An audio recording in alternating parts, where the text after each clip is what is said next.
Mana rivoyatlarda keladi, Imom Buxoriyning tarjimai hollarida keladi. Imom Buxoriy rahimahulloh bir joyga bir hadisni eshitib, bir sahobadan mana shu narsani eshitganligini, ya'ni rivoyat qilishlik uchun haligi hadisni u kishidan o'rganishlik uchun qancha ham bir masofa yo'l bosib boradi-da.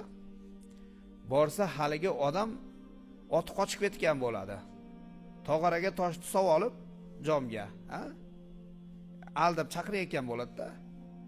Qarasa haligini ichida yem yo'q.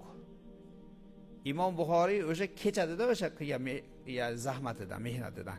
Bu otni oldayapti, meni ham oldab qo'yishi mumkin. Men odamlarga buni hadis deb ayta olmayman men.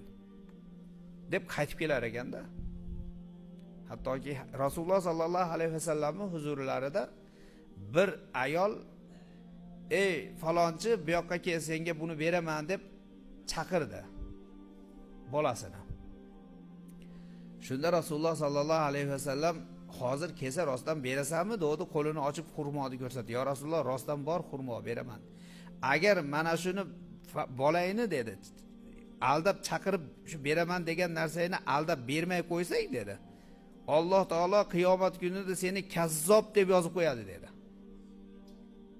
Yosh bolani, katta odam emas, yosh bolani.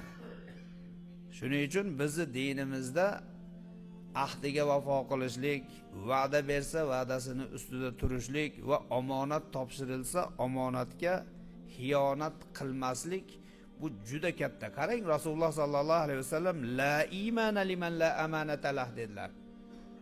Omonati yo'q odamning iymoni yo'q dedilar.